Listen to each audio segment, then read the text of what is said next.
성 PT와 함께하면 스포츠 지도사 시험에 반드시 합격합니다. 자, 노인 채용론 같이 보시겠습니다. 1단원 노화와 노화의 특성. 1번 노화의 개념. 노화에 대한 정의. 나이를 먹으면서 정신적, 신체적 기능이 약화되는 현상이다. 우리가 다 알고 있는 그 일반적인 노화에 대한 그런 의미죠. 2번 질병 또는 기타의 큰 사고 등에 의한 것이 아니고 연령 증가에 따라 생체 조직이나 기관의 형태가 변화하고 기능이 감퇴되어 가는 비가역적인 퇴행성 과정이다. 이렇게 되어 있죠. 3번 노화는 대부분의 사람들이 겪는 신체 기능의 점진적 감퇴를 수반한다. 지금 이제 초록색 글씨죠. 기출에서 나왔었던 그러한 부분들이니까 조금 더 잘 유념해서 보시기 바랍니다. 4번 노화는 생물학적 노화, 심리적 노화, 사회적 노화의 과정을 포함하여 생물학적 노화는 모든 사람에게 보편적으로 일어난다. 그렇죠? 그냥 나이를 먹으면서 이렇게 늙어가는 그런 연대기적 노화의 한 과정이라고 보시면 되죠. 환경적 요인을 배제한 내재적 요인에 의해 발생한다. 5번 노화의 속도와 기능 저하의 정도는 개인 차가 존재한다. 그러니까 개인마다 다 다르다는 거죠. 어떤 사람들은 조금 더 천천히 늙는 경우가 있고, 그렇죠? 동안이다 뭐 이렇게 이야기하죠. 또 어떤 친구들은 굉장히 같은 또래, 같은 나이임에도 불구하고 좀 더 흔히 이야기하는 그 사근 느낌들 있죠. 좀 이렇게 빨리 노화가 진행되는 듯한. 물론 이제 그게 그 생활 방식 그리고 식습관 등등에서 또 이제 차이가 생기게 되죠. 아무래도 유전적인 부분도 당연히 존재를 하는 거고요. 그렇죠? 더 빨리 노화가 일어나는 거, 그리고 조금 더 늙게 노화가 일어나는 거. 그래서 요즘은 왜 계속 안티에이징이라 그래가지고 화장품이라든가 뭐 이런 피부과 관리라든가 이런 것들이 굉장히 사람들한테 많은 관심을 받고 있죠. 생각보다 이제 이 노화라는 개념을 여러분들이 이제 좀 뭐 이해하기 어렵거나 모르는 부분은 아닐 거예요. 일반적인 상식으로 접근할 수 있는 부분들이 굉장히 많기 때문에 편안하게 접근할 수 있는 그러한 내용이에요. 이제 여기 노인 채용론에서 보시면은 이론이라든가 모형 이런 부분들이 있어요. 그런 게 이제 조금 외워야 되고 조금 관심 있게 보셔야지만 문제를 풀 수 있는 그런 영역이고, 다른 부분들은 그래도 좀 편안하게 여러분들이 상식선에서 맞출 수 있는 그런 문제들이 굉장히 많이 있습니다. 그렇기 때문에 좀 편안하게 보실 수 있는 그런 과목이라고 보실 수가 있을 것 같아요. 그리고 이제 재밌는 거는 현장에서 레슨을 하다 보면 약간 이제 그 50 되신 분들, 그리고 갱년기 증세가 이제 오시는 분들, 이런 분들 보면은 여자분들도 갱년기를 느끼시는 분들도 있고 남성분들도 의외로 또 갱년기를 느끼시는 분들이 많이 있어요. 그리고 그 나이를 먹어가는 그 노화의 한 과정인데 그걸 이제 부정하시는 분들이 굉장히 많습니다. 그래서 이제 우리가 알고 있는 많은 어떤 좀 어떻게 보면은 철학적인 내용들, 그런 것들이 또 조금 이렇게 반영이 되어져 있는 부분들이 있어요. 뭐 흔히 이야기하는 그냥 좀 아름다운 이야기들이라고 보시면 돼요. 대사작용의 산물인 활성산소의 증가로 인해서 여러 노화 관련 질환이 유발된다. 그쵸? 우리가 이제 운동하는 사람으로서 알죠. 활성산소가 너무 증가하게 하면 더 빨리 늙는다. 이런 표현들 많이 하죠. 그래서 운동을 해도 너무 지나치게 막 과한 운동을 하는 거는 좋지 않다라고 이야기를 할 수가 있겠죠. 운동을 했으면 적당한 그 건강을 위한 적당량의 운동을 하고, 그리고 잘 먹고 잘 쉬고 이렇게까지가 운동이다라고 표현을 할 정도로 우리가 운동의 3요소 잘 챙겨서 활성산소가 많이 증가되지 않을 수 있게끔 그렇게 컨디션 관리를 잘 해야 된다라고 보시면 되겠습니다. 뭐 크게 어려운 내용은 없죠. 자, 2번 노화의 과정 및 사회 문화적 인식. 1번 생물학적 노화의 특성은 신체 구성 조직 성분 중 지방분은 증가하는 반면에 고형분과 수분은 감소하여 뼛속의 칼슘이 고갈됨에 따라 골다공증의 증세가 나타난다. 그러니까 골밀도가 이렇게 낮아지는 그러한 현상이라고 보시면 되죠. 2번 연골의 탄력성이 약화되고, 그렇죠? 연골은 계속 사용할 수 있는 게 아니에요. 그렇죠? 그 마모돼 갖고 다르면 사용할 수가 없어요. 그래서 여러분들이 무릎 관절이라든가 이런 데를 좀 아껴서 사용하시는 그러한 부분도 사실 좀 필요합니다. 실제로 웨이크보드를 굉장히 좋아하는 어떤 젊은 친구를 아는데, 그 친구가 이제 배를 몰고 있어요, 청평에서. 근데 이 친구는 젊을 때 너무 좋아서 웨이크보드를 정말 심하게 많이 타가지고 무릎 연골이 굉장히 많이 닳았어요. 그래서 이 친구는 무릎 연골이 너무 많이 닳아서 웨이크를 못할 뿐만이 아니라 일상생활에서도 굉장히 불편해하고 있거든요. 근데 더 놀라운 거는 이 친구가 한 20 후반인가 그랬었으니까 굉장히 심각한 거죠. 연골도 여러분들이 잘 좀 아껴서 사용할 수 있게끔 자세를 좀 잘 해주셔야 되는 것도 있고요. 사실 많은 분들이 이제 망각하고 있는, 인지하지 못하고 있는 부분들 중에 하나인데, 다 마찬가지예요. 사람 몸은 나이를 들어감에 따라서 다 기능이 저하가 일어날 수밖에 없어요. 그리고 수명이라는 게 있습니다. 사람의 이 수명이 있는 것처럼 뭐 눈동자, 이 눈도 수명이 있어요.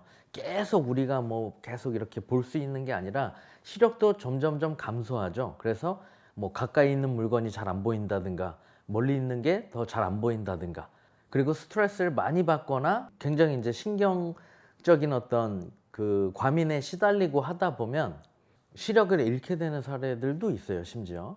근데 어쨌든 이런 우리 인체의 연골이라든가 뭐 이런 시력이라든가 이런 것들도 다 수명이 있다라는 거를 좀 참고로 알고 계시면 좋으실 것 같아요. 그러니까 눈이 좀 피곤하거나 힘들거나 하면 뭐 이렇게 손 비벼서 눈 이렇게 갖다 대주면서 눈 감고 조금 이렇게 좀 릴렉스 시켜줬다가 또 다시 이렇게 또 눈 떠서 보고, 아니면 이제 우리 스마트폰 같은 거 많이 보면서 굉장히 그 열 발산을 가까이서 많이 받기 때문에 또 많이 건조해지죠.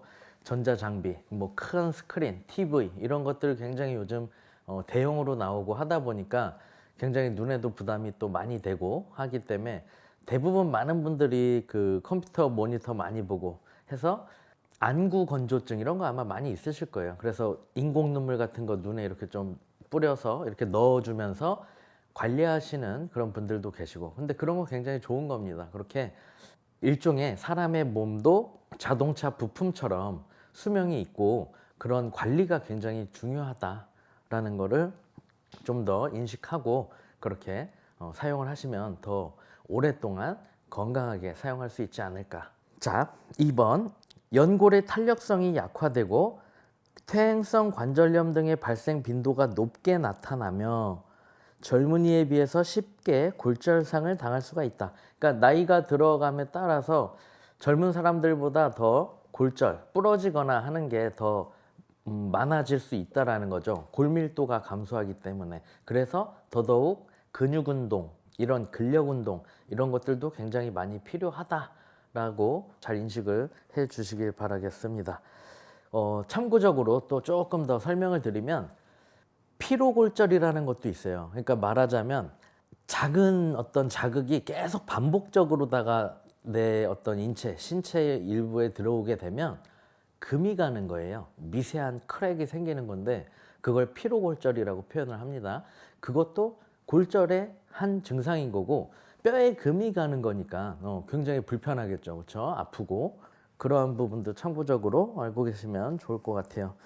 이 과목에 대해서 여러분들이 뭐 공부하시면서 점수를 잘 받고 이런 것도 중요하지만 이런 암묵적인 어떤 보이지 않는 지식들을 잘 이렇게 습득하시면서 맞아 그럴 수 있구나 이렇게 들으시면서 현장에서 고객들을 대할 때 트레이닝에 자연스럽게 접목이 되고 여러분들이 어떤 교육을 시킬 때 회원한테도 고객한테도 어떤 교육이 필요합니다. 실제로 레슨을 해도 50분 강습을 하면 예를 들어서 강습이 끝난 다음에 10분 정도는 가볍게 뭐 앉아서 상담하는 느낌으로 이런저런 교육도 해주고 왜 이런 운동을 더 하는 게 더 좋고 앞으로는 어떻게 해나가자 이런 것들이 같이 이렇게 조언이 들어가지고 그래야 더 퀄리티 있는 좋은 강습이 될 수가 있겠죠.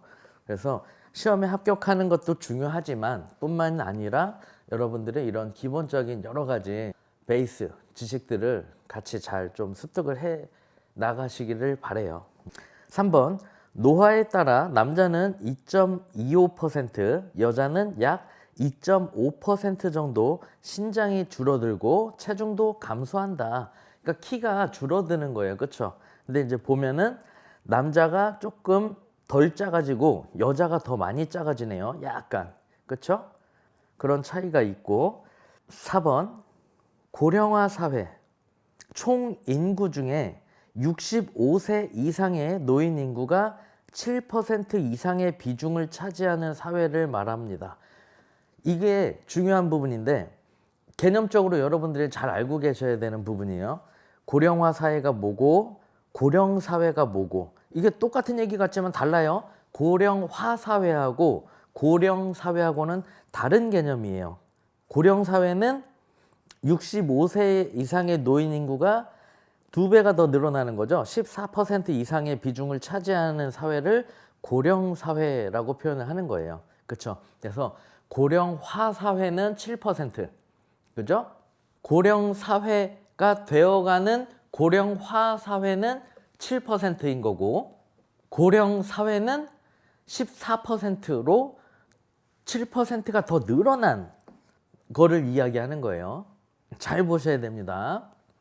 6번 초고령 사회 총 인구 중 65세 이상의 노인 인구가 20% 이상의 비중을 차지하는 사회를 이야기한다.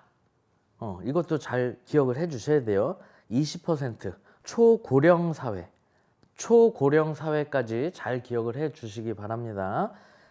노인 인구 증가로 인한 생산 가능 인구의 노인에 대한 부양비 증가. 이게 말이 좀 어려워 보이게 나왔는데 결국은 뭐예요? 우리가 많이 지금 사회적 문제로 대두되고 있는 부분이죠. 노인 인구는 점점 증가하고 있는데 생산 가능 인구, 그러니까 이제 아기를 안 낳고 있는 이런 문제가 있죠. 지금 굉장히 사회적으로 큰 문제라고 많이들 이야기하고 있는데 이제 아이를 안 낳다 보니까 어때요? 노인에 대한 부양비가 더 증가되고 있고 더 부담스러워지고 있는 그 상황이죠. 그래서 기존에 사회생활을 하면서 연금을 부었었던 그 국민연금이라든가 이러한 것들이 밑에 세대에서 받쳐주면서 그거를 메워줘야 되는데 그 부분에 대해서 지금 굉장히 불투명한 상태라고 이제 많이 알려져 있고 그거에 대해서 굉장히 이제 부담스러워하고 있죠. 밑에 세대에서도. 그리고 이게 답이 안 나오는 그런 상황인 거예요. 노인 인구는 점점 많아지는데 밑에 세대가 일을 해서 그 연금을 노인 인구가 받을 수 있게끔 이렇게 해줘야 되는데 애를 안 낳으니까 그 부분을 받쳐줄 수 있는 그 세대 자체가 너무 적다. 뭐 이런 부분도 지금 계속 문제가 되고 있는 상황인데 당연히 노인이 많아지면은 노인에 대한 부양비가 증가하게 되겠죠. 지금 이제 그 기대 수명도 굉장히 높아져서 80세네, 100세네 뭐 이러면서 흔히들 100세 시대다 이렇게 표현을 하고 있죠.